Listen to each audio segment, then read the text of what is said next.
All right, here we are live. We're a few minutes late. My apologies for that, but so thankful to be doing another YouTube live here. Very excited. Should be a great night. Probably gonna have some of the boys on tonight, which is great. If you're watching this on the replay, which you actually, if you're seeing this part, you are certainly, I would think, watching it on the replay. So, gonna go ahead and get this shared on my socials, and yeah.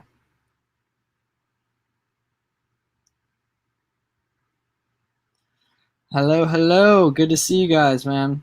All right, so I just shared it on Twitter. Going to go ahead and get shared on my other socials. And yeah, so thanks to the guys who are in here so far. It should be a really good night. I think it's going to be a lot of fun.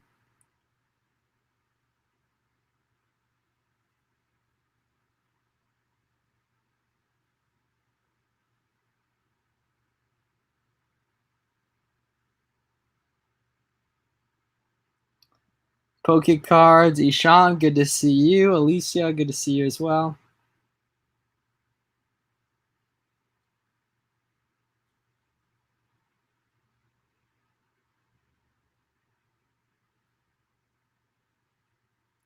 Yo, Jackson, how you doing, man?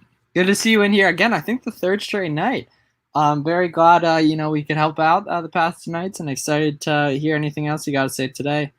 Let us know what we can do for you.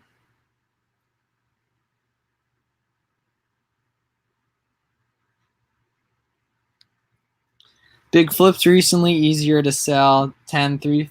Yeah, theoretically. I mean, it obviously depends on, what you can source profitably and everything, but it sounds like you're doing pretty good.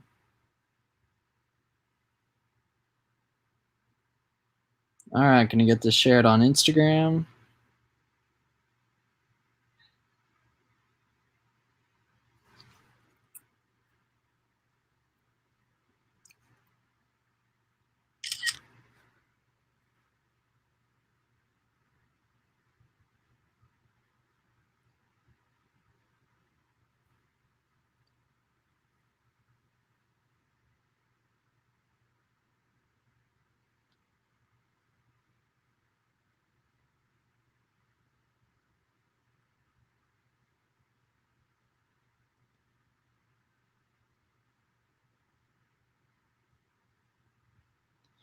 All right. Wow, nice job. Less competitive rallies. Well, that's good, man. Thanks for watching the replay from yesterday. Yeah, it's a lot of fun because try to make it like very informal, hang out for those that are on live, and then the replays of it make for decent, like long form type of podcast stuff, kind of that you can, do while you're multitasking and such. So I'm glad you're enjoying it, man. Definitely glad you're enjoying it.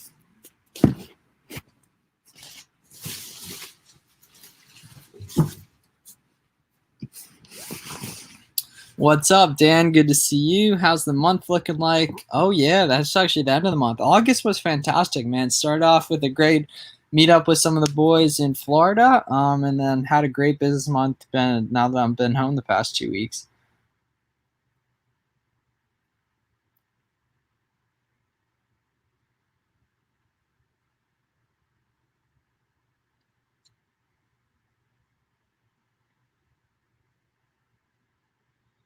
Yep. Kevin, join the live. I sent you the invite.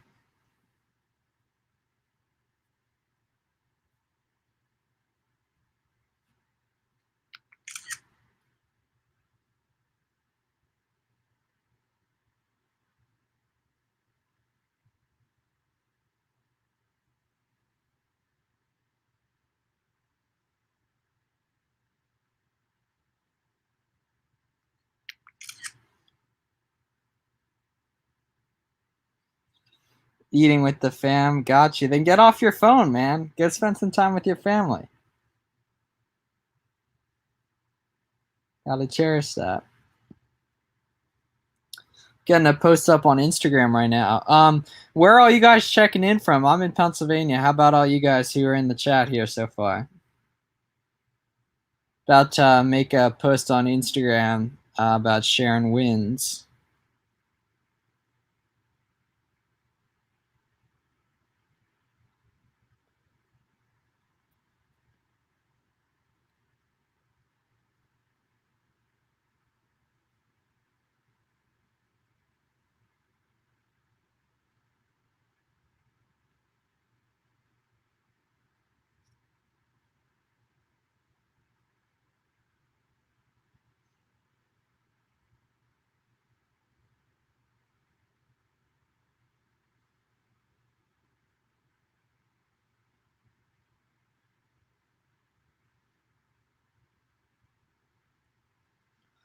Hopefully we'll get some awesome comments on here. All right, just got that up on the gram. Southern New Jersey. Yeah, I'm in Pennsylvania, Toronto, Ontario. That's what's up. Massachusetts, Oregon, Mississippi, Missouri. Nice. So see, we got a nice diverse location crowd. Yes, I just posted this on Instagram. You guys should all go comment some of the wins you had in August. Go do that for me. Let's see if anyone from the from the YouTube can go check that out.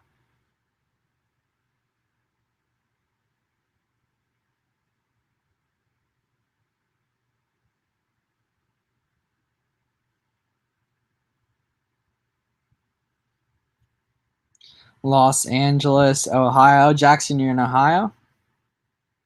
That's what's up.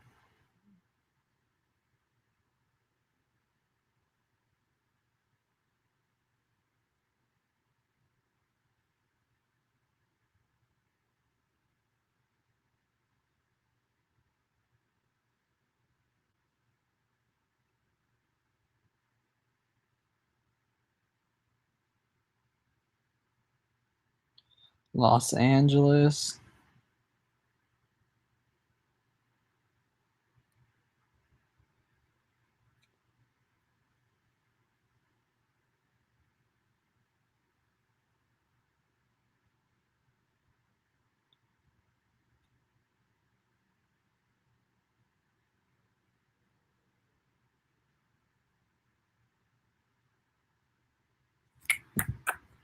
Oh, hi. Yeah, so what questions do you guys have?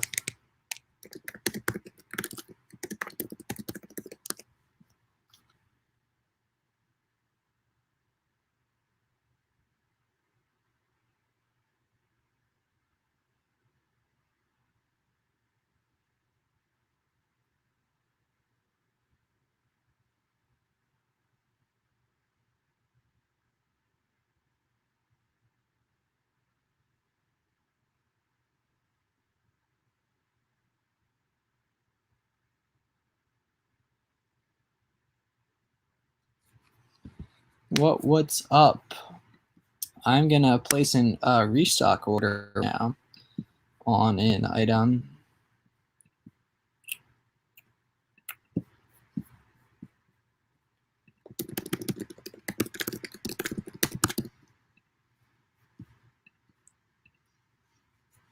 How many listings do I have? I try to delete them, but normally around like 100. I think right now it's higher, like because there's variations on some stuff. So I'm not completely sure, but I think it's like 150 or something like that. It's high right now. Gee, do you want to do Instagram too? Nah, we tried that. It didn't really work. No, but you can do it on your page. That doesn't really get me anywhere. All right, well, and What's good, my friends? did you post any content today? Oh, you did. Good job. What do you? What do you want? What do you want? I just commented. I'll share it too while we're at it.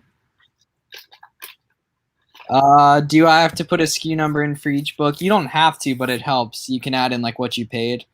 You can make that easier with Excel lists.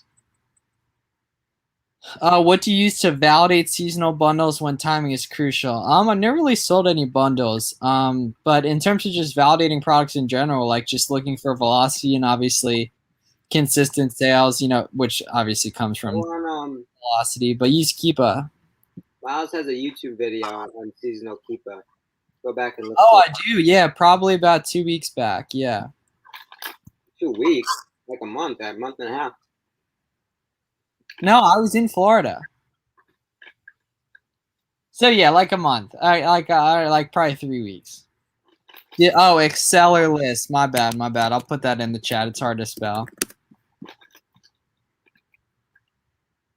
Oh, yeah.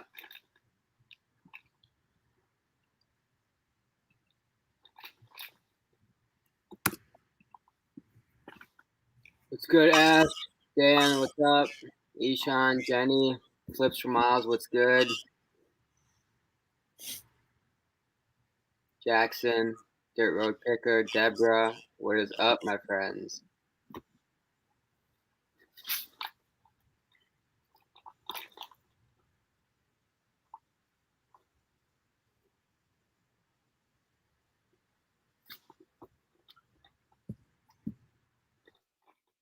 Well,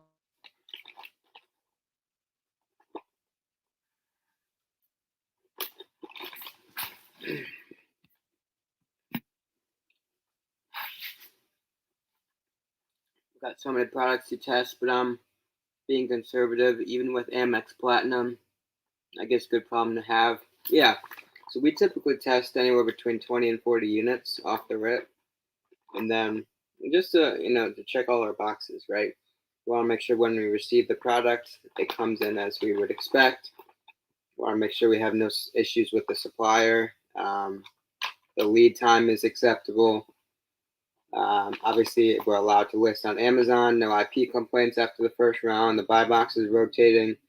There's a lot of different aspects of it in the whole process to test run. And once all those boxes become checked, then we can start to order more.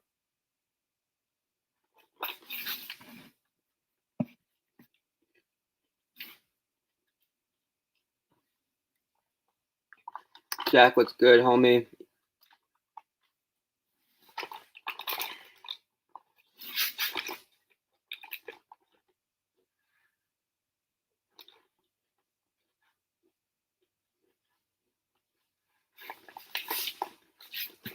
What sticker paper do you use for Amazon FBA labeling? I know Avery.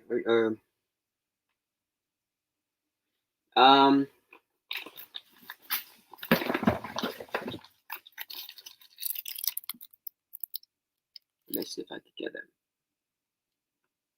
Oops. There we go. Nope. There we go. Yeah, we just get it from Amazon. Not necessarily loyal to that brand, but whatever I could find cheapest on Amazon, that'll come the next day. I haven't seen you before. How long have you been selling? yeah, he's been slacking. He's been on vacation. Normally, I was on a business trip. A little over, just about 2 years.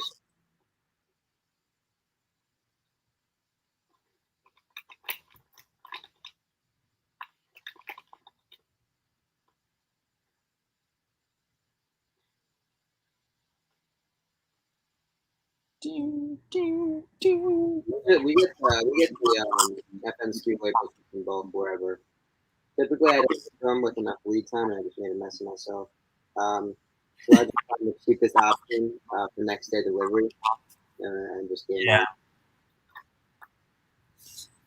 Listening while on a walk, just tuning in, but saw you on Flow. Thank you, Hella Bella. I'm glad. Yeah, it's nice. Like we do these pretty much every night. And then I have like some videos on my channel that are more like specified technical stuff. We just do like this nice long form stuff that typically we have a lot of the same people tune in each night, so it's fun. We get to do a lot of Q&A. Actually live answer stuff, really diagnose people's problems. So we're glad you're here, and let us know any specific questions you got. How long does it usually take to start for someone just starting out? So it depends what your goal is. It depends your goals, and it depends just how like confident you are. The people who succeed are typically the people who take action the quickest. So a couple things once I finish chewing. So obviously there's the knowledge barrier, right? In the beginning, we have to consume as much knowledge as possible. Keep us specifically with general product research strategies, all those sorts of things before you even really start, right? Then you're going to have that sort of initial period of proof of concept, just kind of getting your feet wet, seeing what works, seeing what doesn't. And that could potentially take a month or two, right? But in that first couple months, once you start to develop your strategies and your product research skills, once you're confident in that knowledge, a good thing about this business is it can take off as soon as you are ready, right? As soon as you have the knowledge to buy profitable inventory, your sales skyrocket, right? And just in terms of scaling, we talk about it all the time. As your credit increases, your business is also going to skyrocket. So there's never a cap to how much you can earn. Your only cap is how much you can spend, if that makes sense. But the first prerequisite is just the ability and the skill to find and source a purchase profitable inventory, right? Once you nail that skill, then the floodgates are open. That was a good clip. Damn it! I keep spilling on myself.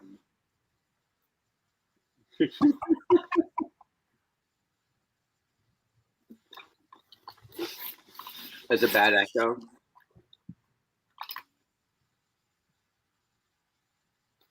What about now? Not bad. Miles, next time you come over, we gotta get you a Rolo, or not a Rolo, a Yeti. Oh, I have one. You have a Yeti? Oh, like the Hydra, it's the same thing, basically. Oh, a knockoff one? No. All right, first of all, Hydra, okay. I mean, we're just throwing hot takes. No, a microphone, bro. Oh, microphone. Oh, I thought you, okay, yeah, my bad. I thought you were talking about the water bottles. I don't care about Yeti the bottle. I care about Yeti the microphone. Gotcha. Yeah, we do. I think I have a couple more that are working.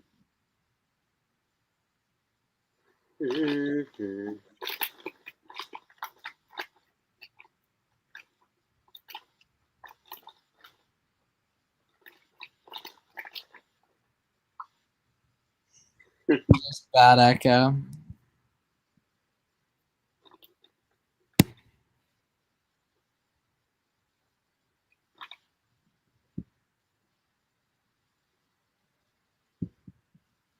Yeah, my real today was real.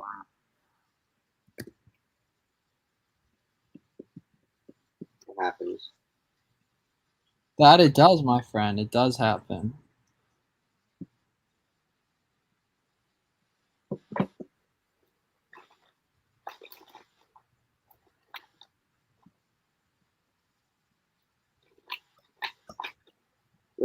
Main things to focus on, yeah, finding stuff to sell. Obviously, you need an account and stuff, but once you have that, then it's just finding products to sell and, taking action on it.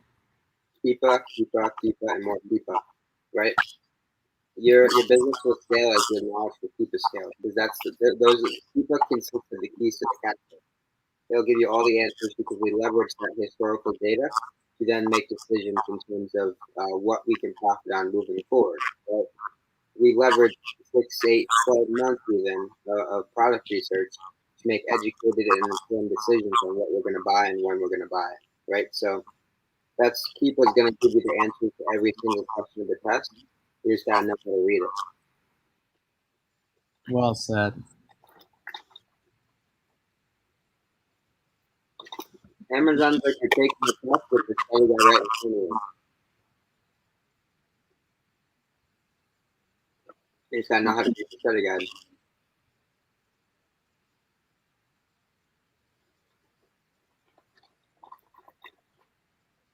But Lance, just start out small, right?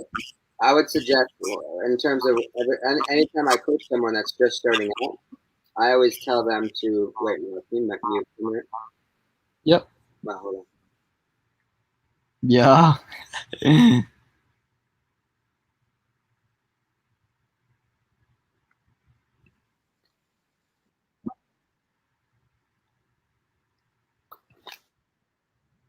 Echo.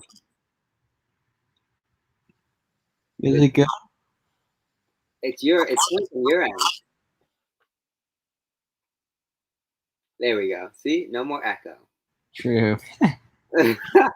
Anyway, so Lance, whenever I coach someone that's just starting out, I always try and encourage them to start with retail arbitrage, right? Reason being is because you can still go through the process in terms of analyzing data, purchasing, selling, or listing and selling on Amazon with no risk, right? So you purchase products from the store, you bring them home, you list them, a couple weeks, if they don't sell to your liking or if they're not successful, you can just bring them back, take that money out, and put it into something else, right? So your risk mitigation is very legitimate with merchant fulfilled RA, right? So that's how I coach everyone to start, because it gives you a chance to go through the process with no risk of losing capital, right? Because in an inventory-based business, capital is everything, right? We don't have a business if we can't spend money. So that's what I suggest starting out, is to just go into some stores, Walmart, Marshalls, that sort of thing. Just scan around, see what you could find. If you find profitable inventory, bring it home, list it on Amazon, give it a couple weeks, and if it doesn't sell, bring it back and take some knowledge from it and put it into something else. Knowledge. And once you do that for a couple months, you'll have confidence in your product sourcing ability. Then you can start purchasing online and taking bigger risks and purchasing and spending more. Yeah, Cindy, that's how you learn, dude. We've all made them. I found a product that is I'm making a mess of my shirt. I found a product that is a liquid with a click top. How can I secure this for delivery so it doesn't spill? So they actually sell on Amazon. It's what's it called? It's like a seal thing, seal lock or something. It's super cheap. It's essentially a cover for the top, and it's a spill resistant. So that's one option. Or if you don't, poly bag will work. Just throw it in like a clear poly mailer, poly bag, whatever you call it. Throw the FNSQ label on the outside, and you're good to go. Either one of those will work. But yeah, let me see if I can find it. I forget what it's called. Wow, do you know what I'm talking about? 1 sec. I was looking something importante.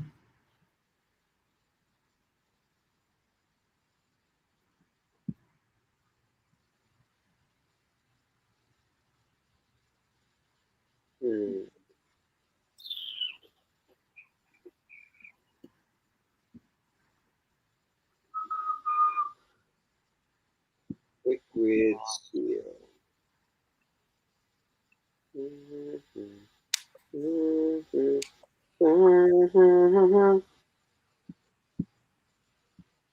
I can't find it. I would just either find what I'm talking about or polymailer. Either one of those will work. Any tips for upcoming Amazon beginning? So when we started, it was a long time ago, and they didn't. You have so much. It's not going to be a big deal. They just obviously want to verify that it's you and everything. Like, yeah, they just want to make sure you're a real person, to be honest. But I didn't go through the interview, so I really can't say for sure. But I've heard from a lot of people that did, and it's not a big deal.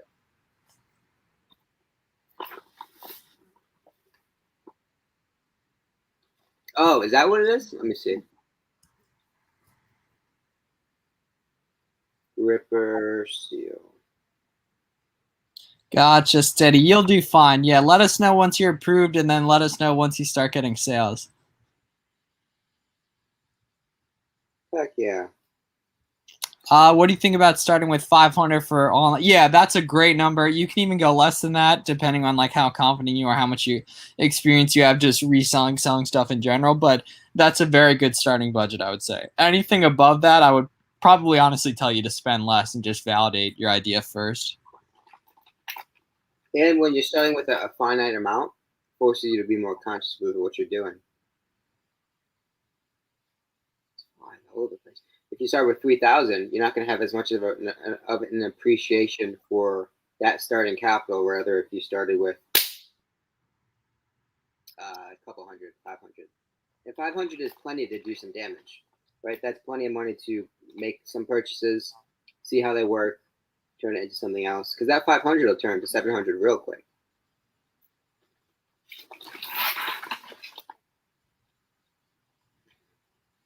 Some guy bought all my items on ASIN and canceled. Can competitors do that? Yeah. So that's one of the unfortunate situations of Amazon, is that does happen for sure. You can either report them if they continue to do it, or just deal with it. Or you could set a max order limit on that product.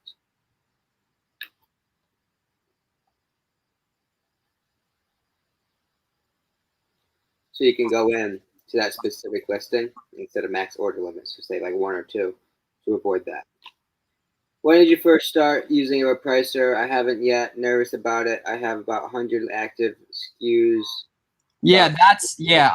If only 20 are books, yeah, you're probably doing good numbers, 5K sales. Yeah, get it rolling. Nervous about it's gonna get you more sales. Why would you be nervous about it? Like the only thing you could be nervous about would be the cost, I would say. Which in that case, go to the link in the description and try a free trial with Be Cool. It's 2 weeks, 10 days, something like that, and you can see if you actually like it, see if it affects your business, and then give another one a shot if it doesn't work, or maybe you don't like the repricer. But definitely at the numbers you're doing, it's going to make sense too. Yeah, so I'll try 2. Be Cool, like Miles said, or Aura. I would give them both a shot and see which one you like. But yeah, I mean, theoretically, if you're using the repricer right, it should pay for itself. Yes, well said, G. Well said. We got a nice crop of guys a nice group in the stream tonight. This is awesome. These are really good questions. How many people are in here? We have 65 right now. No, I'm kidding. It's 25. But either way. Everyone gets scared that they are eating on the stream. It might be, yeah. Am I making people uncomfortable? But I'm trying not to make a mess. I'm not doing a very good job. Yeah. They're still watching. All your products are stuck in pending. Is it like a FBA shipment you recently sent in, or like what are we talking here? Give a little more insight. Well, no, I'm sure that merchant fulfilled that the customer hasn't purchased. Oh, my bad. Duh. Yeah. Duh. So that was a low IQ move by me. So Amazon gives an absurd amount of time. So what that is a customer goes in and places the order, but they're either their card got declined, they don't have a credit card on file, something happened with the payment method where it didn't process, right? So Amazon gives an absurd amount of time for them to correct that. I think it's like 14 days. So in that 14-day period, the sale will still hold. You won't get debited that amount into your account, but it'll show it's pending. And so that's what that means. And it takes a while to fall off.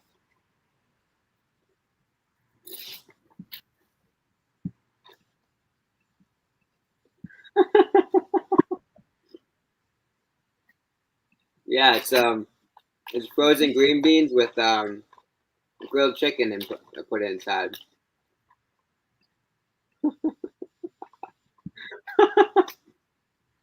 Hey, what's up?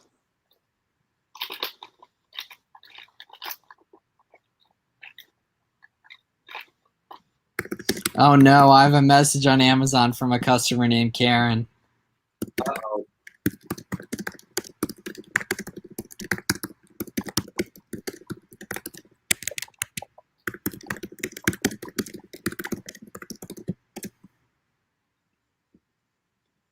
Allie, what's your Instagram handle? Hey, good to see you. Yeah, hate that pending period. Yeah. Garrett, open DM. Yeah. Peep the DM on the gram, G.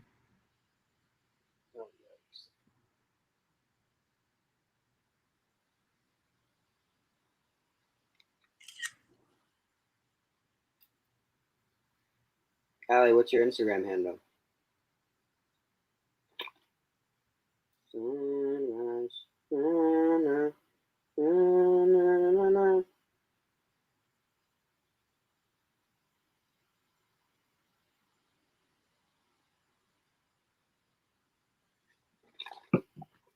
Is that a legit Karen though? I guess that's yet to be determined. Miles, is it a legit Karen? So I feel bad because their message was from 15 hours ago, and I did ship today. They were just asking where it was. Luckily the tracking order updates Pretty quickly too. Oh, this nice woman named Jennifer. She says her order didn't get delivered. It says it was delivered. Okay. Nah, she says I knew it.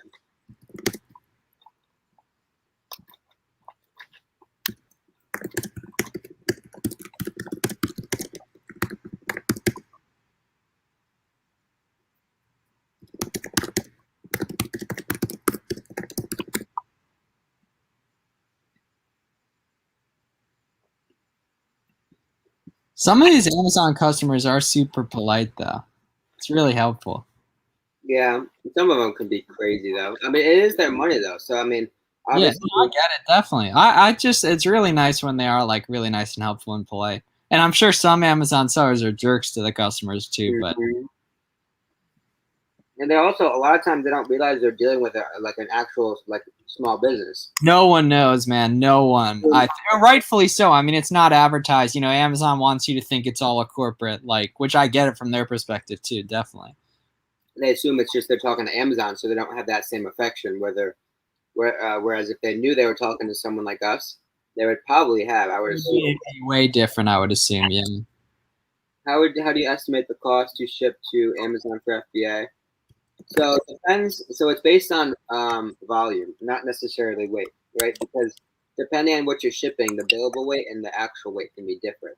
And what I mean by that is the bigger the item, the more it's going to cost. Not necessarily the heavier the item. For example, if it's like a big bulky like shoebox, it's going to be a lot more per pound, dollars per pound, than a condensed, I don't know, soap thing or like something small and heavy is going to be a lot less, more efficient to ship rather than something big, bulky, and light. But you could expect anywhere between like 30 cents and 35 cents a pound if it's like a typical item. Um, yeah, sometimes like shoes are closer to dollar per, maybe 75 cents. Apparel, things of that nature that's lighter in nature. Um, but yeah, anywhere between 35, 40 cents, depending on how efficiently you pack.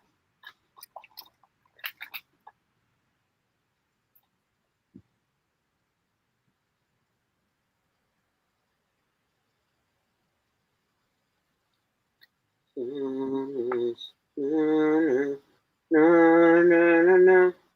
have a flash flood warning, Miles. Oh, really? Yeah, indeed.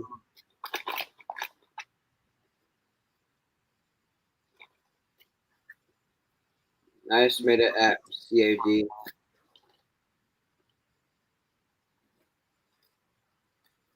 Oh yeah, see, I actually don't know. I mean, we sell a bunch of stuff in Canada, but to be honest, I don't know the conversion off the top of my head, so I wouldn't know. If anyone in here is not enrolled in the NARF program, get on it.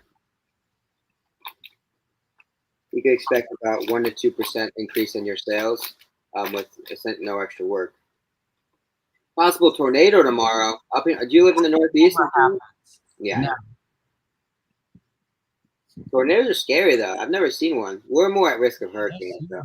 I mean, I've never seen one either, but it's definitely scary. Hopefully it doesn't. Do you remember Hurricane Sandy? Was that 2017 or 2016 or 2013? It was far. It was far ago. We got hit with the blizzard and Sandy like back to back years. Remember the October blizzard? Yeah, that was 2016. Yeah, I think. And then I think Sandy was either the year after the year before. Yeah, Sandy was nuts. A lot of people were out of power. We were out of power for like a year, or not a year, a week. Ivan. So it's gonna be NARF, NARF.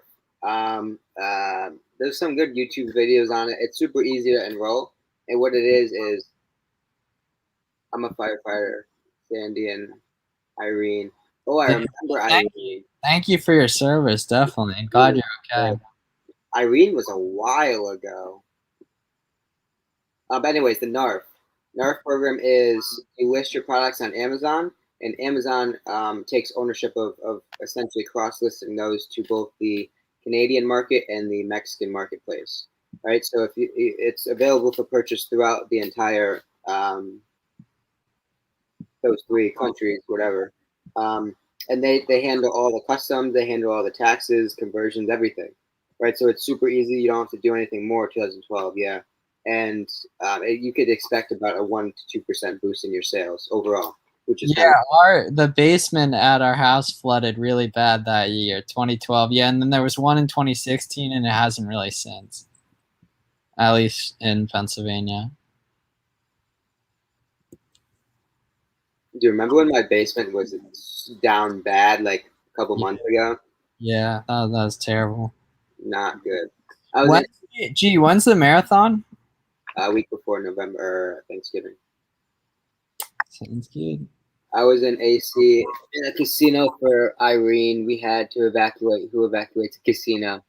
Then the turnpike. Danny would like that. Danny always goes to the casinos Yeah, he does. in in AC. Speaking of that, I'm gonna call him. I was gonna buy a property in AC last summer. It was like a super rundown. We got to the very end. It was like super rundown, but it would have been a good investment. We did the first. I did the first inspection. It was cool. The second inspection, we found mold. So then the deal was off. But AC is kind of what marathon? I've got a 5K. Philly. The Philly marathon. It's a week before Thanksgiving. Jenny, you're a runner. Come through to Philly.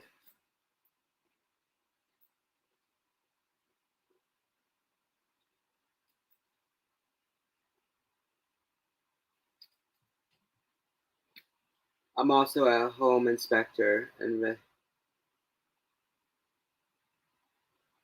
what is your what's your opinion on AC, Jenny? Because the AC has gotten a super run down in the past couple of years.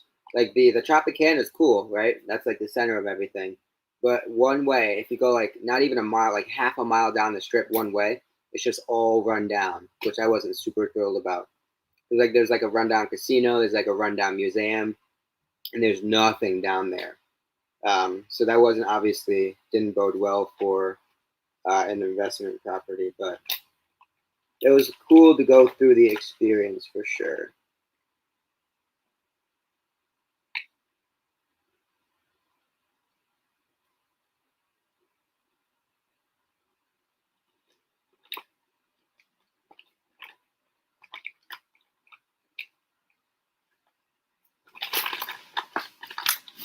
Oh my god!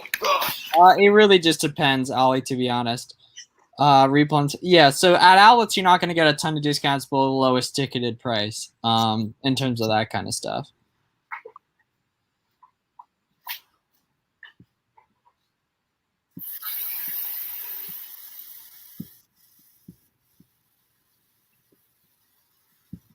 Garrett's washing his hands, I guess. Yeah, I'm loading up some merchant fulfilled orders right now.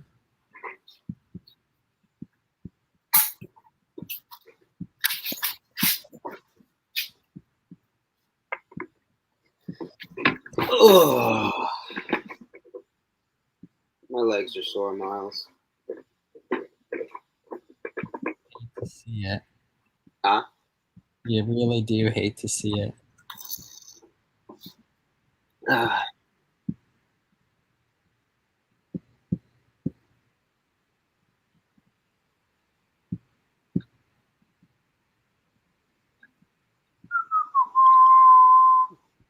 Miles, here replens, you rely on sales of discount codes or a profitable at the regular price. I'm assuming you already answered that.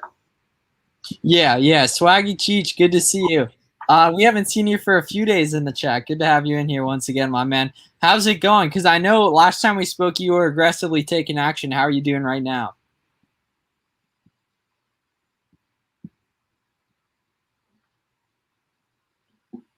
Anyone, if any $100 spent, heck yeah, it's better than zero. All right, good stuff. It's officially, what is it, August 31st? Let's everyone put your September sales goals in the chat. Let's see them. Everyone should be setting metrics for month end for the next month. That's how we grow our business. Set metrics, go after them. And go for it. Oh, this fly! Oh my gosh, keep landing on my face. 100,000, yes, yes. 10K, love it. What else? What other sales goals do we have? And how can we help you get to those sales goals? What bottlenecks are we having? Yeah, no, Rodriguez, I'm telling you, bro. Why? I read Profit First, and now I'm Yeah, bankrupt. get that up on the screen. That's what we're saying. Garrett is a fraud. First of all, I have no affiliate, no relation to Profit First whatsoever. It is a fantastic book that is. It's a lifestyle. It's not a book. It's a lifestyle. It's a mentality. God, man. We should get the guy who wrote it on the channel. What's his name? Mike Michalowicz. I wonder if he has a personal brand. I bet he does. He's the main writer, and then he hired different ghostwriters. Oh, he does. Okay, he has 13K followers. So I sent him a message, say, I'm your biggest fan in here. Yes, Kay. It gets better. Oh, you're reading the e-commerce specific one. Dang it, I missed it. Bozo. Are you reading the e-commerce specific one? Cindy Thompson wrote the Yeah, so Cindy Thompson is the Profit First writer that you're going to want to look at. She wrote the e-commerce specific ones. This fly.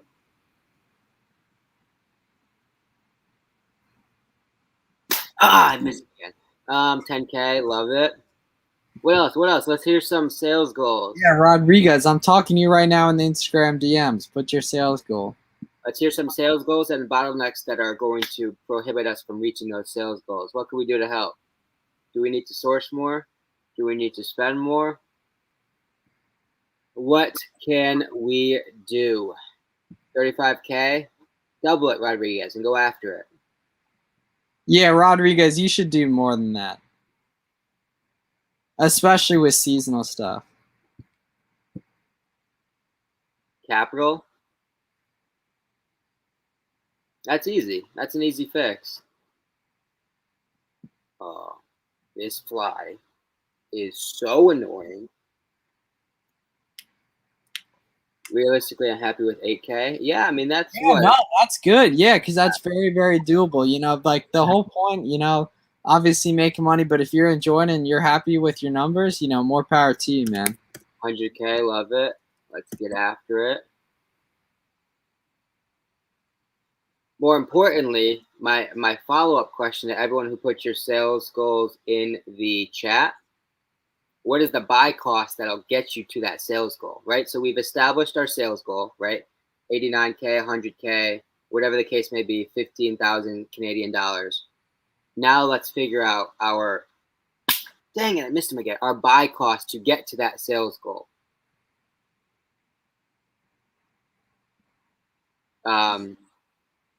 My buy cost is a donut. 35%, okay. What are your goals? So right now we're happy with anything over 100,000. We did 120 last month, which was super cool. Obviously we're looking to expand upon that and keep growing. We would love to get to 140 in any of these months this year, but we'll see. We shall see. Right, so Rodriguez, if you use Inventory Lab, so you take your previous 3 months, so take notes on this as I explain it, right? So if you take your last 3 months of data, you add up all your buy costs, the total amount that you've spent on inventory the past 3 months, you take your sales numbers for the past 3 months and divide those, right? So you get a percentage, a proportion of buy cost over sales. That's going to be your ratio of buy cost to revenue, right? So then we take that percentage, that proportion, we multiply it by the sales goal that we just established, and we can reverse engineer how much we need to spend in order to achieve that, right? So for example, say we're trying to do 150,000 next month, right? And we know, yeah, go watch Miles's TA video. We did a really good one. I'll post it to you. Where was I? So say, for example, we want to do 150,000 next month, right? That's our goal. That's what we want to do. Heck yeah. So now we need to reverse engineer how much we need to be spending in the entire month and how much we need to be spending per week in order to achieve that $150,000 goal, right? So, and then say our proportion is, say, 60%, 50%. We'll say 50% for easy math. Our 50% is the amount of buy cost over sales for the past 3 months. That's what our business has told us. Then we leverage that percentage and multiply it by our revenue goal, and that's how we reverse engineer. So if we want to do 150, Garrett was a math major, if you can't tell. so if we want to do $150,000 next month, we need to spend 75,000 based on that 50% proportion, right? And then we take that 75,000 divided by 4 by the 4 weeks, right? So then we get to like 18,000 per week that we need to be spending. So that's how we reverse engineer what we need to spend in order to get to our. Hilarious, dude. I don't mess with that guy, but that's funny.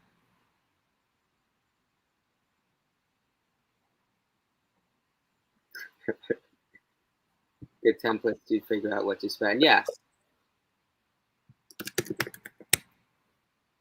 I'm gonna send you a whiteboard for these specific Amazon lectures.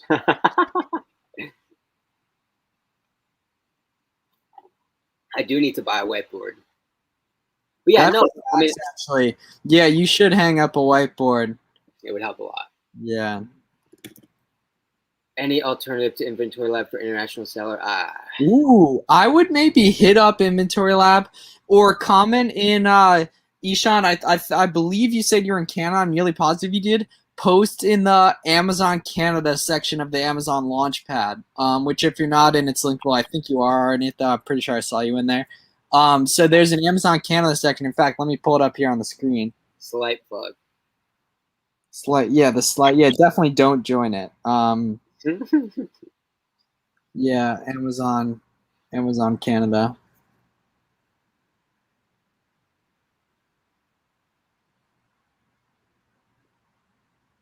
He said he's in there. He or she.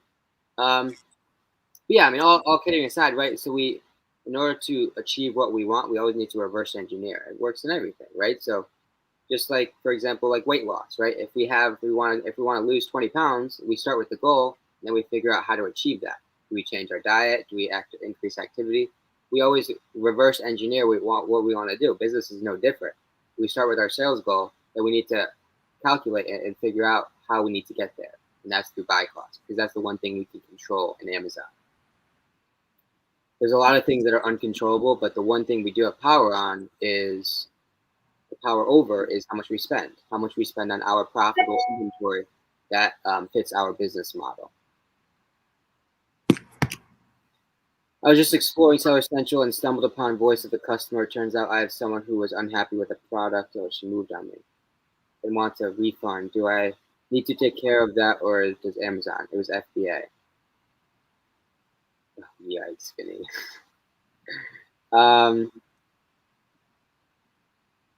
So if it's FBA, yeah, you don't need to.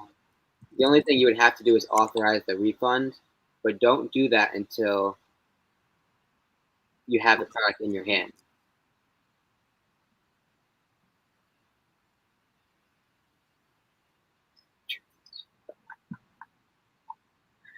So if we have 26 viewers and only 10 likes, but we want 27 likes. All right. Yeah, we got to let's solve that as a chat here. All right. So yeah, our 26, that's about 40%. 40% times 27. We need 80 viewers. We need 80 viewers in here. That was quick. 82, I think. Miles, we need 82 viewers.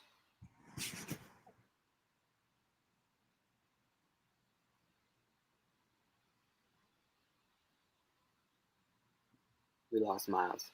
I'm here. How are you using tactical arbitrage? We have a schedule. I have a team that runs all my searches, and they report back in terms of what they find. So they're all trained in terms of what we're looking for in products. I have a schedule of, right now, I think it's 100 searches that I run every single week. I have someone who runs the searches. He uploads them into a big document for a team to review. That team, I've been going to March, that team then reviews the data and then recommends anywhere between 3 to 5, sometimes close, sometimes higher, every single day of recommended products. Do you do more bulk searches or reverse? Reverse. Reverse searches are powerful.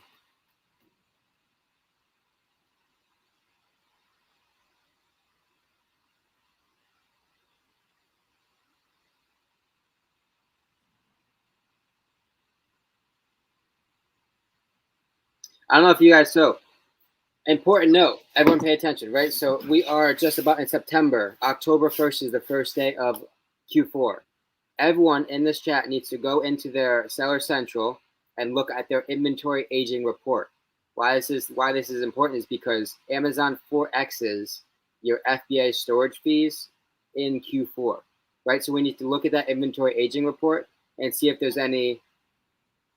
What's that? Yeah, it's a pen, bro. Golly. We need to look at that. Bro, Richie saw Hustleaholics and immediately popped in here. I'm weak. That's That's amazing. Good to see you, Richie.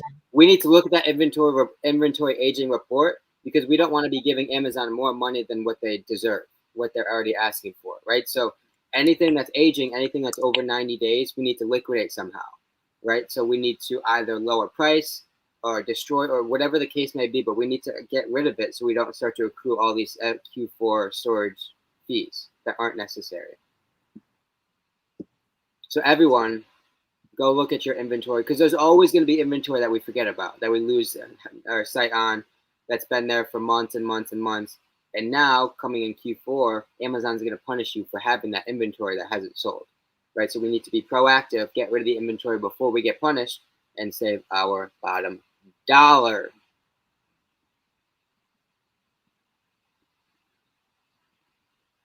Richie Hustles is everywhere. Yeah, only way in wholesale. That's a fact. Quad Cart Gang. I am a self-proclaimed hustleaholic. You're right. But yeah, for whoever's asking about TA, the reason why we have a set schedule, my team has a set schedule of searches is because the market's always going to change. The prices are always going to change. Yeah, new sales come up, all types of stuff. Tactical arbitrage is only going to look at the data. There's no intuitiveness behind it, right? So, I mean, hence obviously why I have a team that does that analyzation. But in order to get that data in front of the eyes to analyze, we need to be continuously running these searches over and over and over again because the market's changing, because prices are going up and down, right?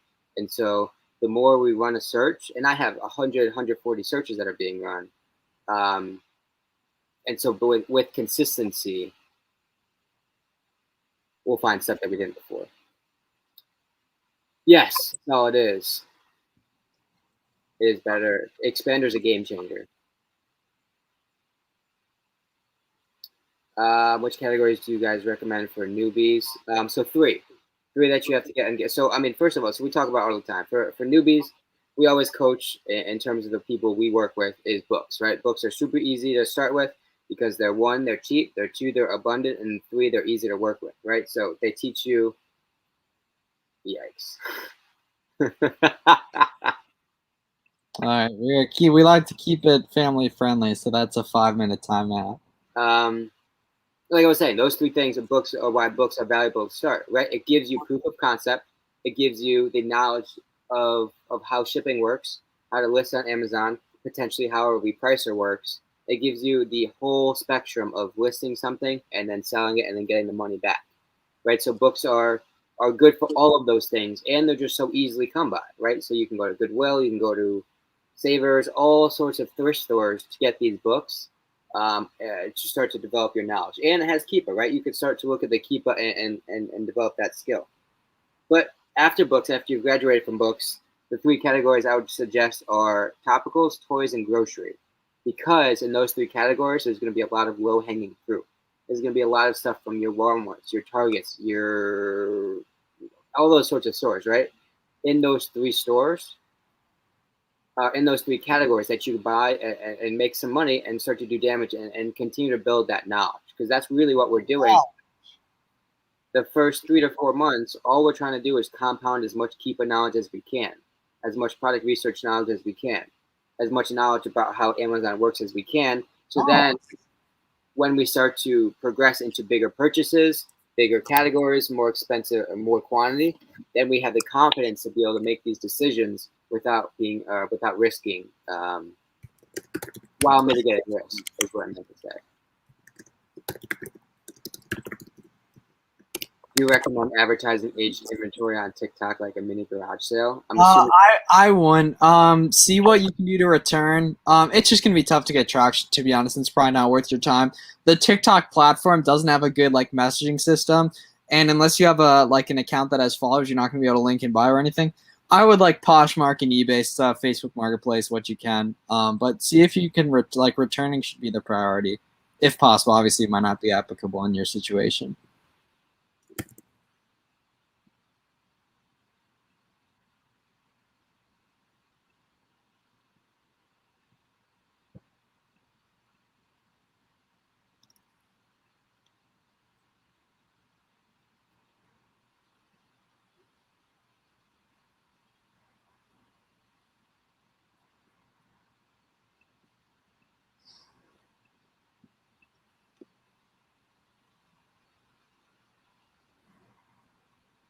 have you sold Nike on Etsy? Seems profitable. No, I haven't. I haven't sold anything on Etsy.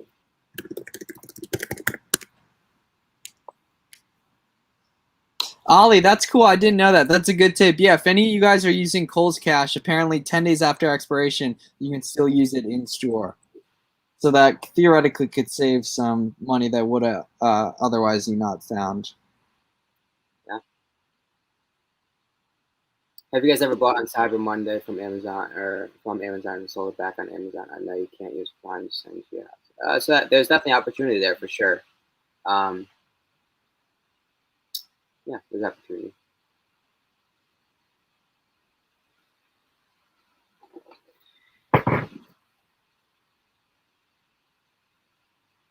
Just aged inventory. Yeah.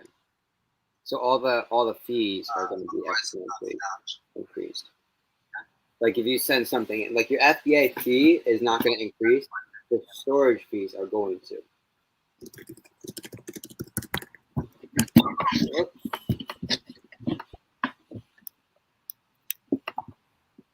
Ugh. Miles on his phone.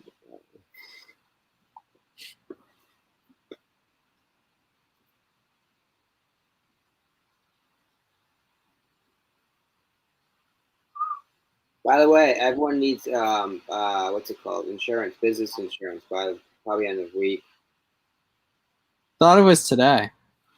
It's supposed to be tomorrow, but they're not gonna I doubt they're gonna start suspending accounts or whatever. Yeah, I nearly guarantee. What do you guys use? Mine successfully, bang, mine's good to go. What do you guys use that Rakuten cash back for? For us, I buy investments with it. Yeah, so we just treat it as an owner's bonus, quarterly. So whatever happens with it after that is whatever. But yeah, it's essentially just like a bonus, quarterly bonus. Rodriguez, I'm not sure, but I don't want to be the one to find out. Yeah, okay, definitely. Rakuten's a really good tool. If you guys aren't using Rakuten, you're tripping. It's completely free. It's free and it makes you money. Like it's kind of a no-brainer. There's a link below that I think you get like $30 for free to get started with it. And so it's a completely free service that literally pays you extra money for doing online arbitrage. And it's a Google Chrome extension too. So it's easy to use and an app. I have a video on it too if you guys are like interested in kind of more of a aberration, but it makes me about $2,000 a quarter.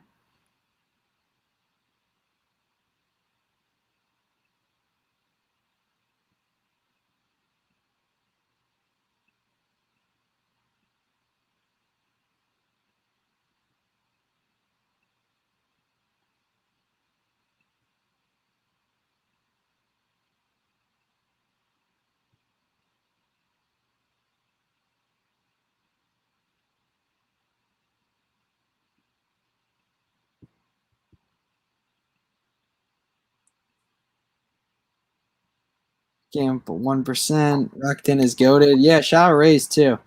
No, Max, I should, but I don't have the Amex Platinum Chase. I just use the Amex Business Gold. So typically I just cash it out. But that is a very good thinking, Max. That's a gigantic brain move. I mess with it.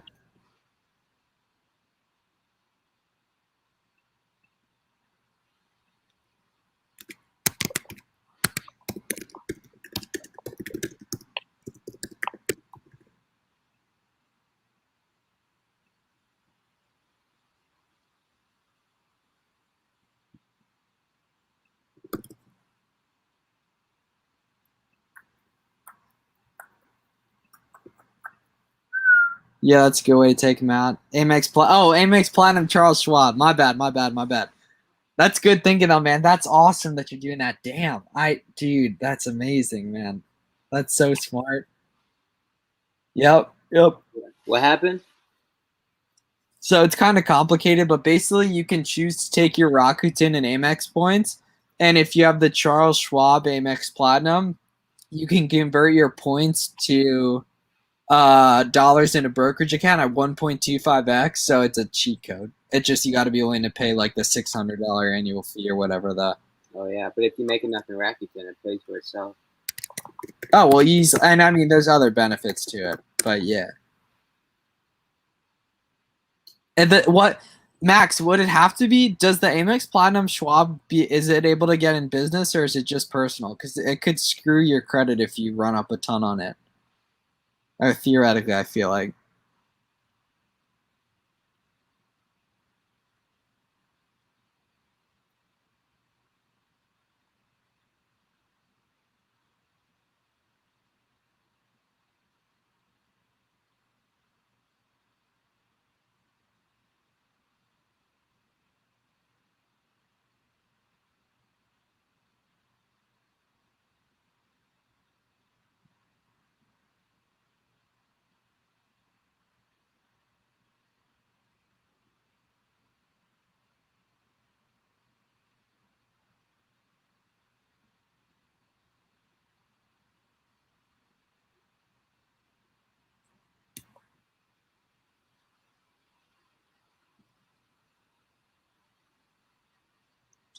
Only one. Oh, damn, that sucks, man. That's a shame it's going down. Either way, though, that's still better than gift cards and definitely cashing it. It's a statement credit. What's the most comfortable shoe? Trying to cop some for personal. Ultra Boosts. Yeah, Ultra Boosts really are amazing.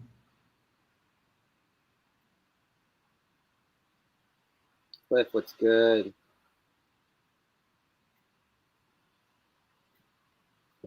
Yeah, I mean, all the new technology though is super comfortable. Like they don't really make too many shoes nowadays that like aren't are like incredibly uncomfortable. Yeah, but I could see you messing with some Birks. Yeah, Kevin Birkenstock. Facts. Facts. The first 3 days hurt, but after that you're chilling. I wear my Birkenstocks all the time.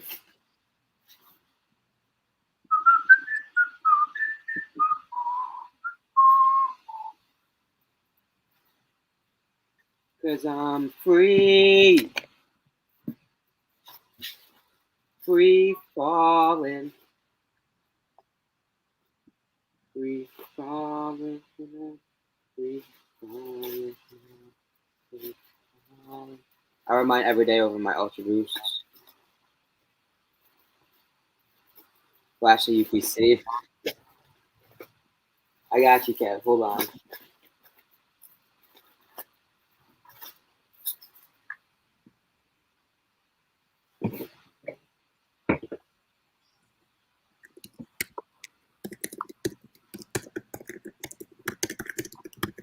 Boom. Cause I'm free.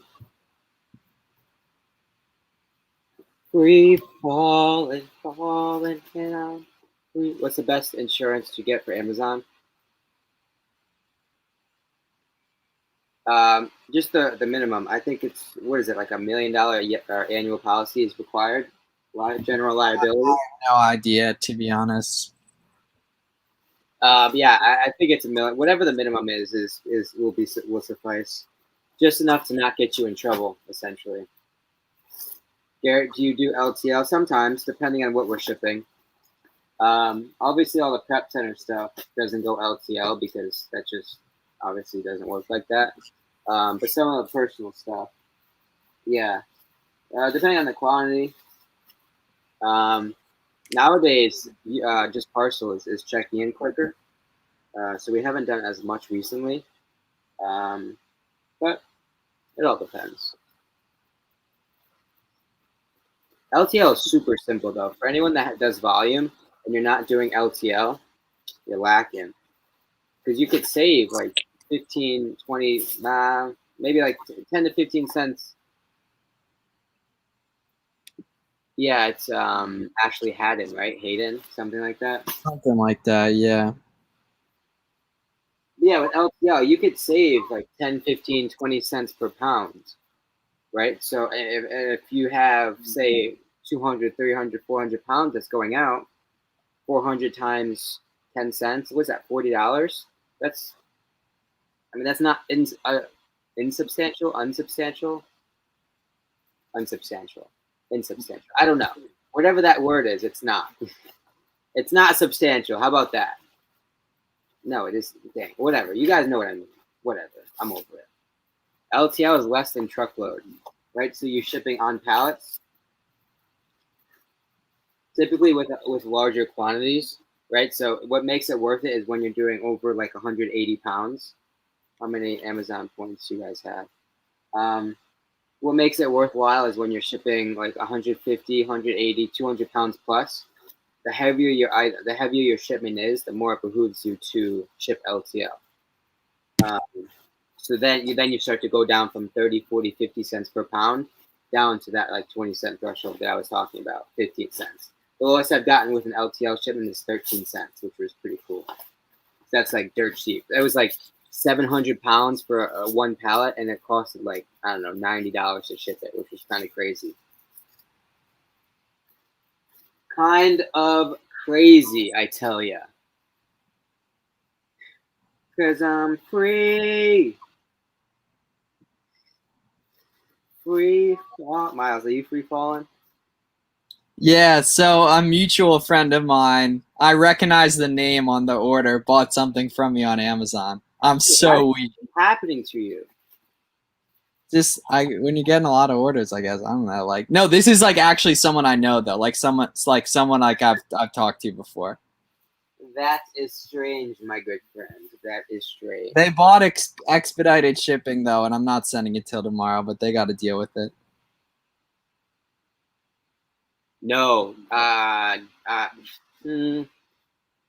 you get like 180 pounds of shoes out? I mean, if you can, then go for it. It'll bring it down a little bit. Who said that? Sorry, I missed it. Yeah. Who? Jack. Oh.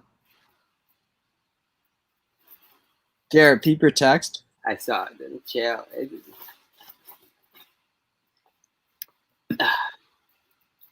Got you. Cause I'm free. Whoops. I'm so weak. Like someone I actually know, like someone I've talked to before. How do you see their full name on the shipping? Like when you're buying shipping on Merchant Fulfilled.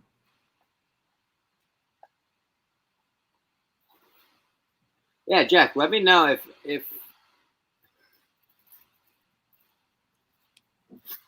I don't know what to tell you, bro.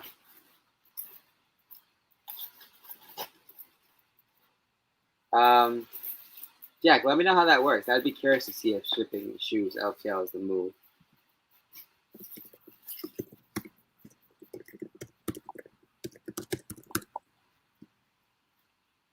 Very strange if you ask me.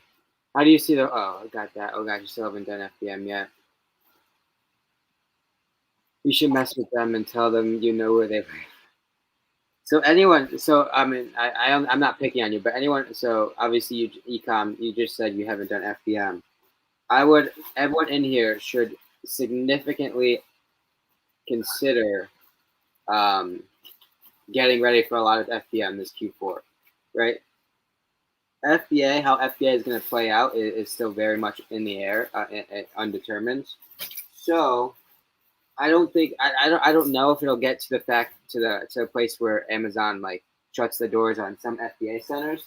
I'm not sure if we'll get that crazy. However, I would expect a lot of delays for one, which could obviously kill any sort of seasonal opportunity, FBA. A lot of delays, potentially more restrictions.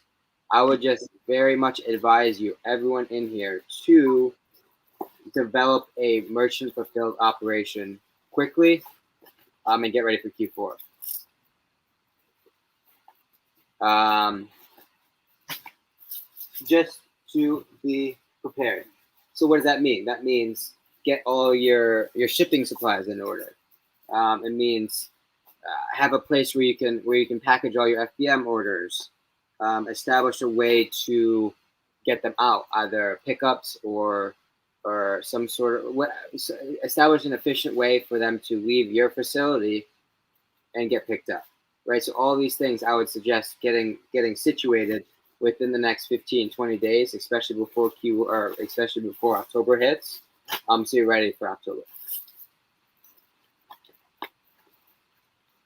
But I can't stress that enough. Get ready for merchant fulfilled operations this Q4. Nobody finding out where I reside. Allie, I know where you reside. I'm paranoid about FBM. What if USPS screw it up and all that? So they will, but the good thing is you're covered, right? And so this happened last year. It's going to happen this year. USPS sucks, and they get super behind. But it's not that big of a deal.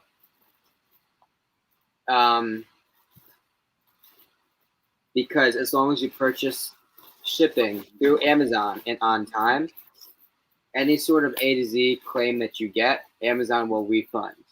They're not going to willingly do it, right? You have to go in and request it and go through the logistical process to get that refund established. However, they will do it. It's in their terms of service. As long as you purchase it on time, purchase it through Amazon, so right, you hit that buy shipping button, you click whatever shipping you want, you get it out. As long as you do all that within their threshold, you are covered. So if USPS completely botches the bag again, like last year. Oh, Nick Abraham. Whoa, the Zapier GOAT.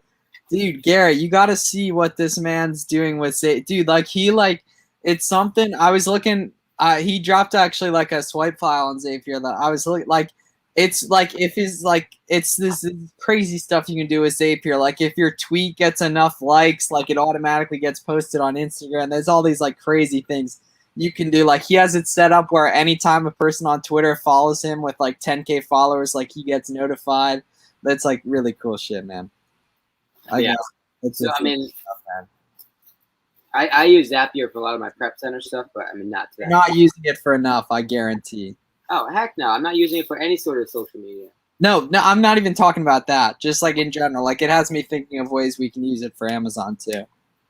So it's funny you say that. They're running a beta right now for Zapier with Inventory Lab, which would be cool to see how it plays out. I don't know what functionality it's going to entail, but it's coming, and they're working on it. Yeah, I don't know what you mean by the whole USPS is cutting the service on October 1st.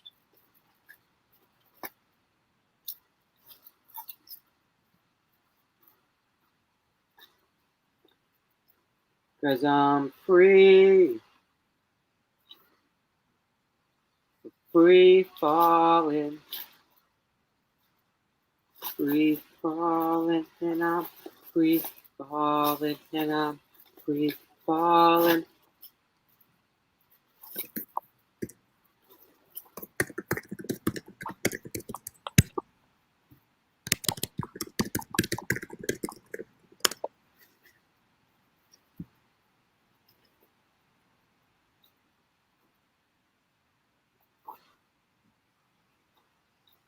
Did I tell you, Miles? The Allstate finally accepted liability for the guys for the accident.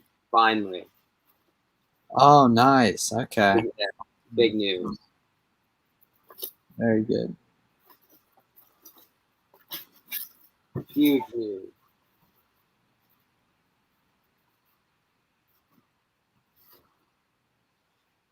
We were told to expect much heavier volume because of it. They're adjusting all of their start and commit times at UPS. Yeah, I've also noticed that on Amazon the ship dates are like way pushed back. Like It's showing like over a week for delivery to.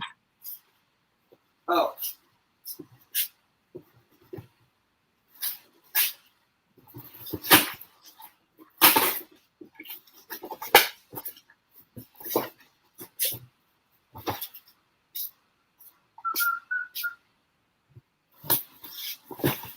This is another nugget for y'all. Before Q4 hits, everyone in here go adjust this now. Everyone in here go and adjust your shipping template, right? So if you go into your settings, you go to shipping settings or whatever that subtitle is, you can adjust how much you charge extra for expedited shipping, super expedite, like all those different shipping thresholds. The reason I say that is because if you leverage FBA during Q4, the amount of times that people pay for expedited shipping is exponentially higher than the rest of the year. Why? Because a lot of people procrastinate, right? They need something before the holiday, they need something before their party, so they will pay. And I did it last year. The moon, like, so sometimes I raised my template extraordinarily high last year, and people still paid for it, right? So especially if you have seasonal items in the FBA center. If someone's having a Halloween party and they need decorations and they've lacked and it's 4 days out from the party, they're gonna pay whatever they need to get that product into their house in time, right? So go in. If your priority shipping is like whatever it is, 99 cents per pound extra, and then your flat rate, at least triple it, maybe like two something times, and then do a flat rate of like $15, and then build it up, right? Because I'm telling you, trust me, trust me, it will happen. You will be shocked at how much people will pay for expedited shipping in Q4. Trust me. Go into your settings, adjust your shipping, at least 3 or 4x the multiplier, and then put like a $10, $15, $20 flat rate. Whatever you feel is fit, whatever you feel, whatever it is. And furthermore, and some people may not agree with this methodology, whatever, Amazon doesn't tell them the shipping price until the very end. So it bodes well. So, I mean, so whatever your stance on the whole ethical part of it is, the extraordinary shipping doesn't get relayed to the customer until they're one click away from buying it, right? So they'll get to the very end. Oh, I made a mistake. Merchant fulfilled. Sarah, my bad, my fault. Merchant fulfilled.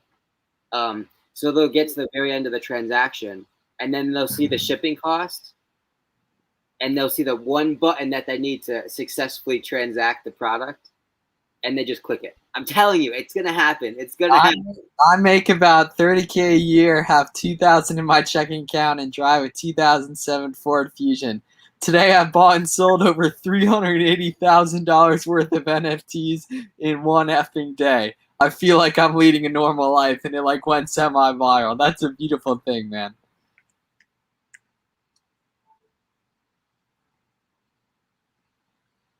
I'm never shocked at how much that people will pay for anything. Yeah, I know. But I'm telling you, go and adjust your shipping prices. You will make a lot of money just based off shipping. You won't believe me until it happens, and then you're going to think of this conversation.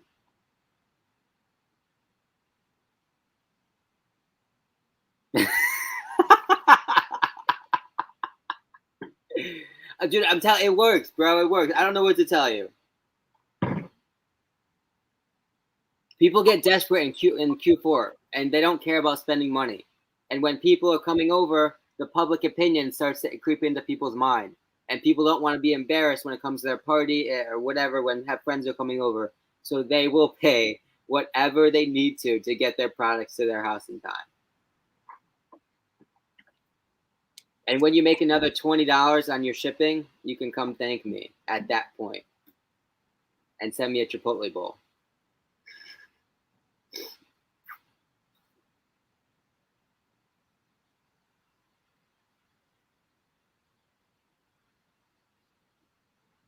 I'm so glad I always start my order instead of paying crazy shipping. but I'm not opposed to someone paying me. I'm okay. I'm telling you, it happens and it works. At the end of the transaction, that finishing button is super attractive and it overweighs the shipping price every time. Because they don't want to have to go through the whole thing again, find another product, buy it from another seller, add it to cart. That's a process. Where's my Chipotle? Dang, Rodriguez, send me your order. Text me your order. I got you. I told you I would. That's my bad. It's good banter. Yeah, you were supposed to. I think that's your fault. You were supposed to text me. Whoa, bro. I don't know what you're talking about. I mean, he did earn it. He won 2 matches yesterday.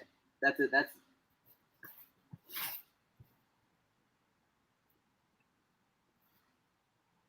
I would gladly pay $20 on December 12th to make sure I get my gift. That's what I'm saying. Ecom territory understands. It's econ. It's Terra. Yeah, Terra. Oh yeah, I see that now. I'm far away. Am I a bad person for taking advantage of people's desperation? I don't know.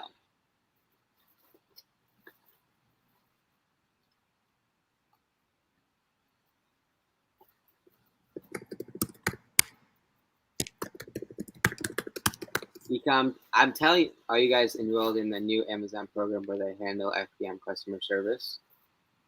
No. Yeah. That sounds super cool though.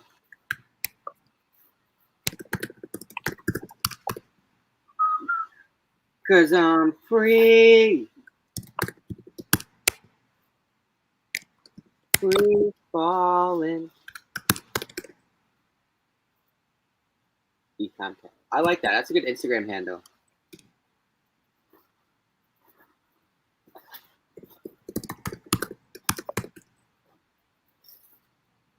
What's my you don't want to know Miles' Chipotle order. It's awful. Awful, I tell you. Terrible. Like it's literally a waste of Chipotle, a waste of Chipotle money, if you ask me.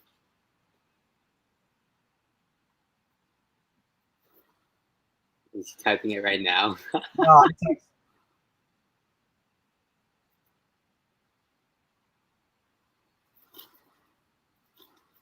Like everything random that you could that you would expect at Chipotle, Miles just puts it all into one bowl and eats it.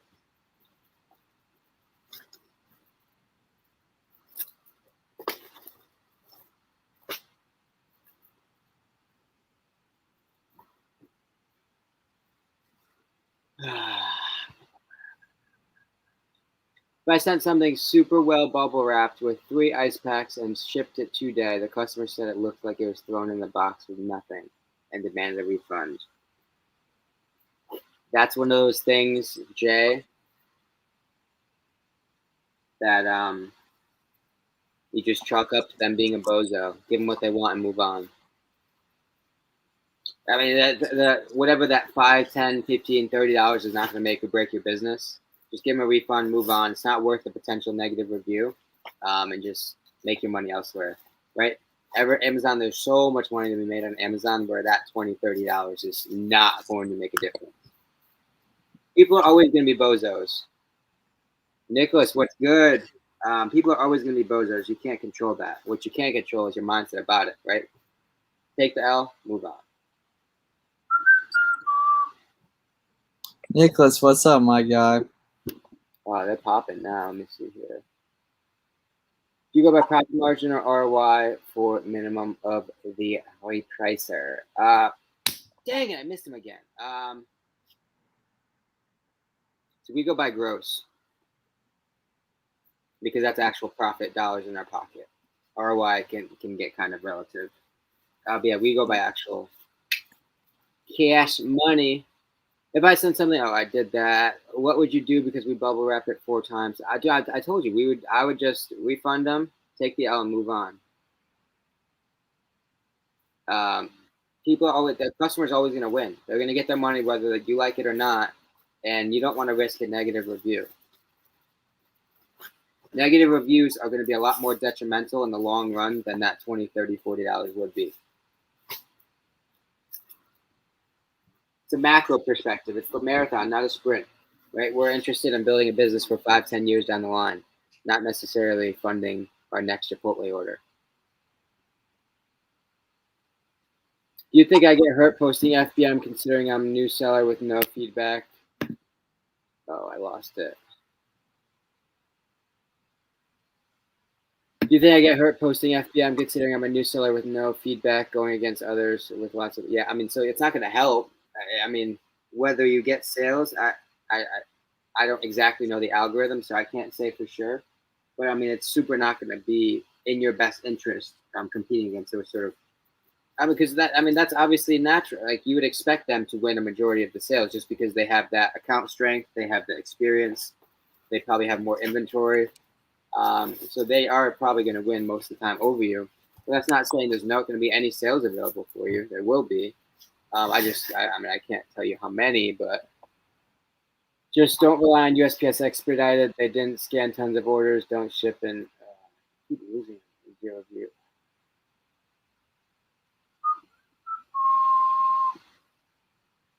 Oh yeah, last Q4. Yeah, I mean USPS was awful last Q4. Have you guys ever dealt with error 4 or 5461? What is that? Did you Google it? What did it say? Nicholas, where have you been buying Legos from? Lego.com. Duh.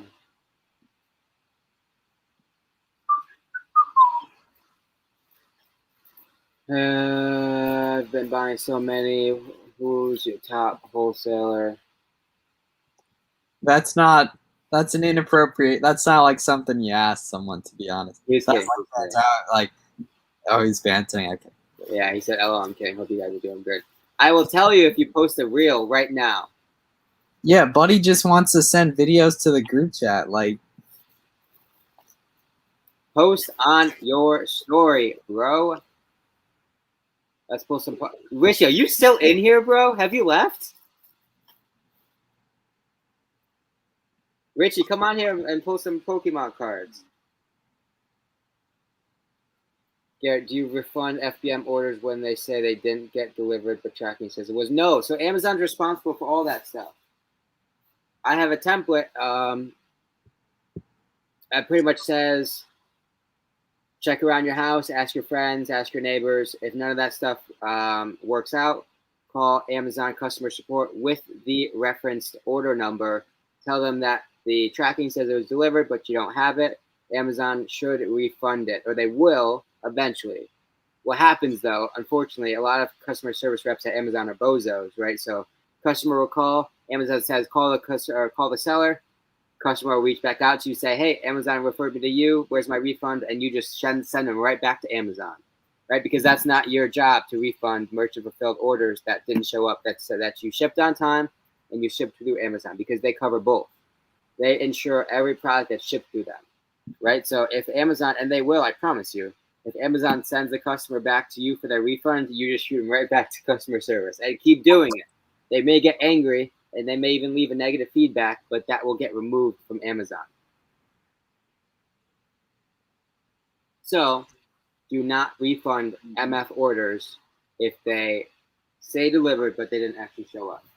That is Amazon's job, not yours.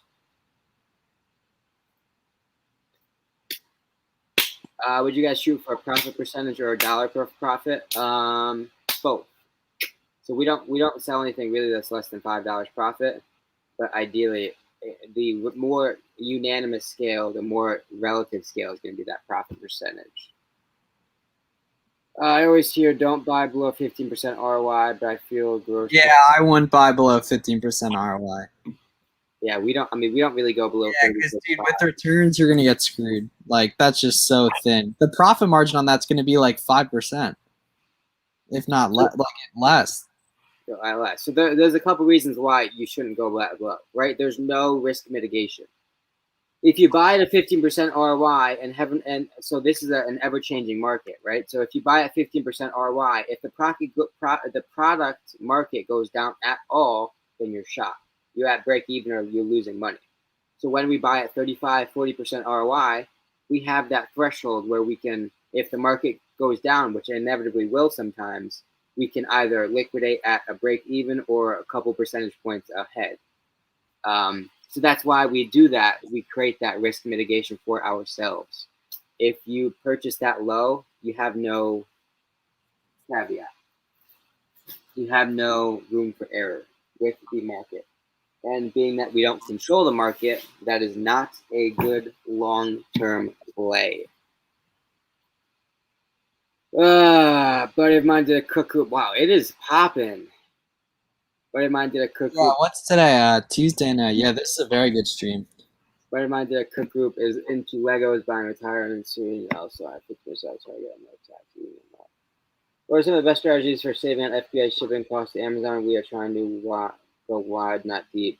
Couple things. First one being purchase more than 18 units. That is in itself going to save you money, because when you purchase items that are more and more, when you send in larger quantities than 18, Amazon will consolidate those shipments into one and bring them into the same prep center, saving on potentially box costs, saving on obviously the labor because it takes less to get that shipment out, and it's saving on shipping costs. So 3 areas where you're saving by shipping more than 18 units. The worst case would be to not do anything at all. Ship 4 or 5 units of different ASINs without either inventory placement or 18 unit max or minimum. If you just ship willy-nilly, then you're going to get killed on shipping. You have 2 options, either the 18 unit minimum, or which is going to be the cheapest. But if you can't hit that 18 minimum, then go with inventory placement, which you pay a fee for Amazon to then bring all those products into the same prep center. Again, saving you shipping costs, box costs, labor costs, all those 3 things, but at a fee, at a per unit fee. So those are the 2. How do you reverse search on TA? By store, seller's ID, bestseller, something else. So we do brands and categories by reverse search. So any sort of brand or category that comes up on Amazon, we then reverse search on that. Yeah, Richie, down to, I mean, you'll get that LTL down to like 13, 15 cents on the pound, or cents on the pound. Yeah, I said that right, which is crazy, right? The higher the pallet weight, the cheaper per pound it's going to be. But I did the math. It's like over 180 pounds, 200 pounds. That's your break-even point from UPS parcel to LTL. It's like around 200, 180, somewhere around there. How do I become a billionaire like Garrett and Miles Bezos? Have flow like Miles. That's the step number 1. Factoids. So, Brian, this wasn't a thing before, but from what I've heard, I believe they give you like $100 shipping credit when you create an account for Amazon. I think. I could be wrong. It may not be 100, but I believe there's some sort of FBA shipping credit. Someone in the chat who started recently, correct me if I'm wrong, but I believe there's a shipping credit. Cause I'm free. Free falling, falling, cause I'm free falling. Free falling, and I'm free falling.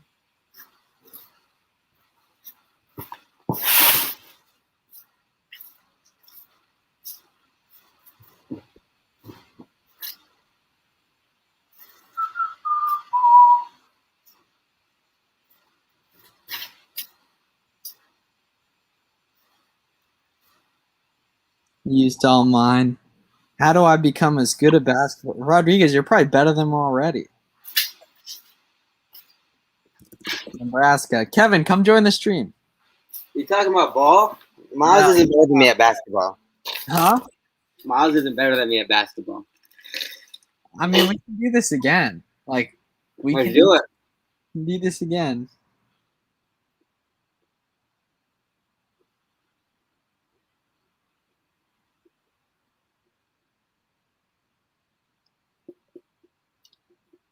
How do I get to Nebraska? 38 viewers in here. That's a record for just Garrett and I on here. Thank you guys, man. Make sure to leave a like and let us know what state you're checking in from. How do I get to Nebraska? No one knows because no one knows where Nebraska Oh, is. no, it's just poor Rodriguez out there, man. I'm not even convinced Nebraska is a state, to be honest.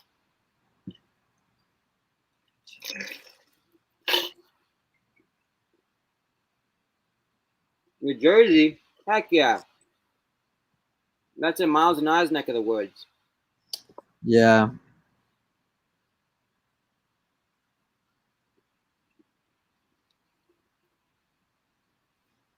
Mississippi, love it.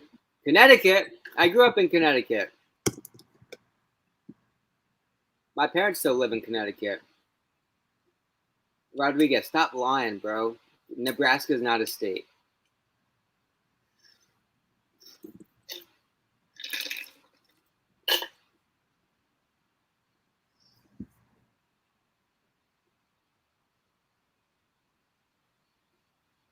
California, love it.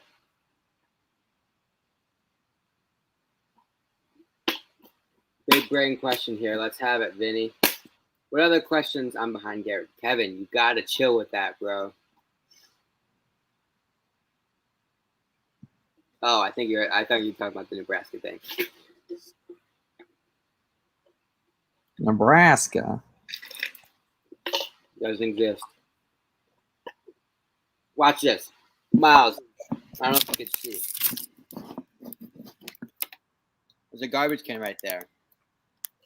Going in. Recycle that. Hold up. Check the number on it and Nah, I'm doing it for the.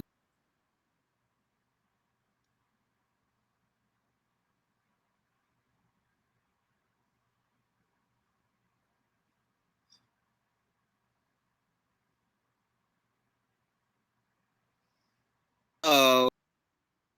All right. For the win. Oh! That was close. Closer than Miles would have been. Michigan, Idaho. Damn, Tara, I didn't know you were in Idaho.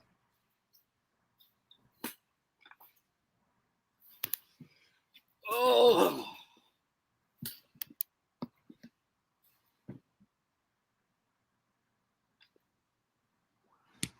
I live in Delaware inside the AOA warehouse. We didn't have that. Yeah, Kevin, anytime you want to come through, y'all can teach me how to play tennis. Although I think I could beat Rodriguez in tennis.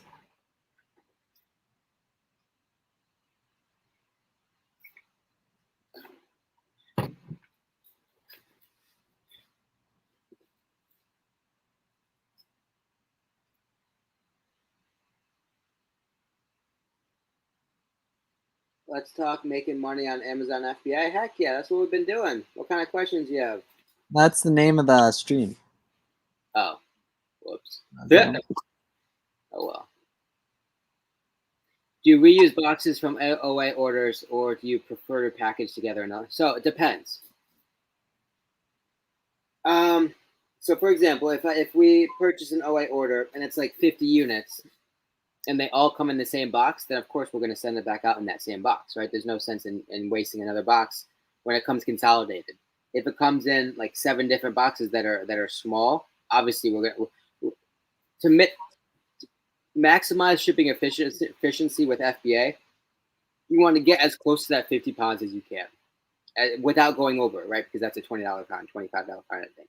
But you want to anywhere between that 40 to 45 pound range is when you're going to be maximizing your pound per dollar percentage, your ratio, right? So we consolidate when we can, obviously, while keeping efficiency. But if we receive something of 70 units and it's all case packed, we're going to send it back out. But if we have 7 different boxes of smaller units, we're going to consolidate and see if we can save some shipping. When you send a new product to FBA, do you list a couple as FBM to capture some quick sales? No, not anymore. I guess we probably started doing that a little bit. We just send them in though. So I just picked up 40 t-shirts. Am I going to have to individually polybag each one or bag it all? I've never. Yeah, so you're going to have to individually polybag and then slap an FNSQ label on the outside.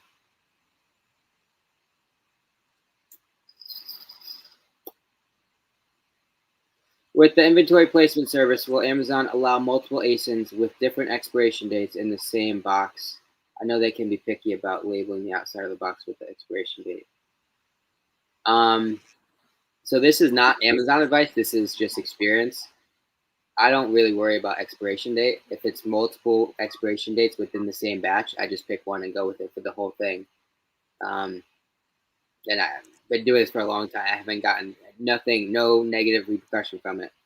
So that's what we do. Obviously, you do it at your own risk. But if we have 50 units of a food product and it's 4 different expiration dates, I'm not wasting time doing different expiration dates across the 50 products. I'm just simply not.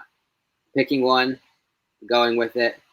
If you want to be safe, put the FNSQ label over the expiration date, but that's not even necessary. Flies back. Did you get the basketball hoop set up yet, G? Gosh, no, I don't have room for that now. You can put it outside though. We can keep it inside, like, and then just bring it down. Like, keep it right inside the door. Yeah, that's a good idea. Yeah, I mean, I do have a gigantic brain. Like, some people just tell me that sometimes. So, I don't do. Is that why you have all the hair to protect it? I mean, I'm neither going to confirm nor deny that statement.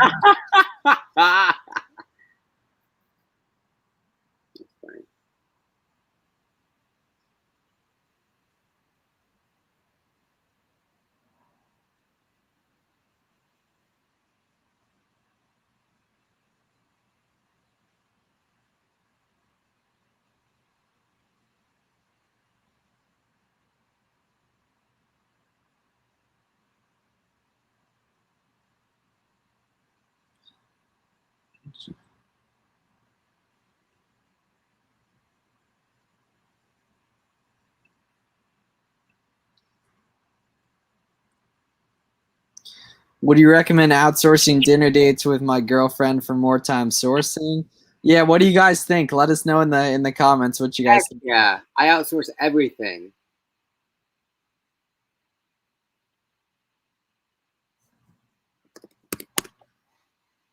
What do you guys think?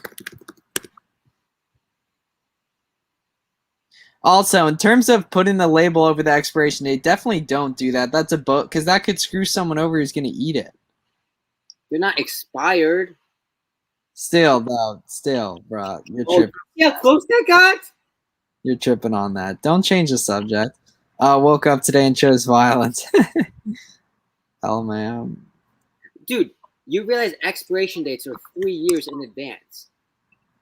All right, okay. Yeah, dude's just become a food scientist out of nowhere here on the stream. All right, UPS guy, take it easy.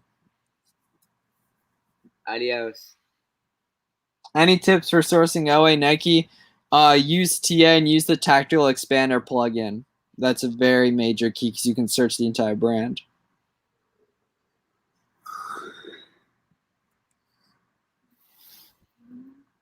All right, I think we'll wind down here. So, any final questions you guys got, you let us know. But seriously, this has been a really, really good action stream. We had a ton of good questions. Thank you guys.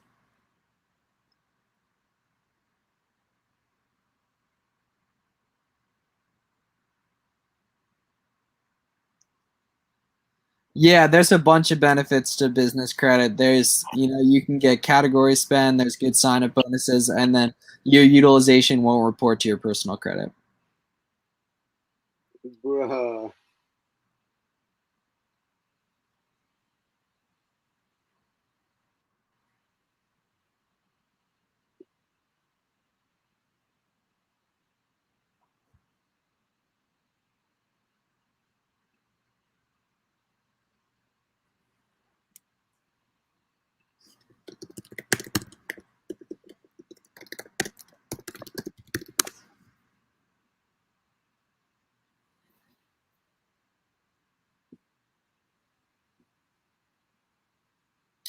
All right, I think we'll hop off here now. But yeah, once again, this really awesome active stream.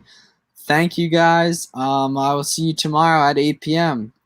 Been a pleasure. Yeah, you guys let us know what videos you want to see, all that. Any questions you guys got, I'll just see you in the next stream. So thank you very much.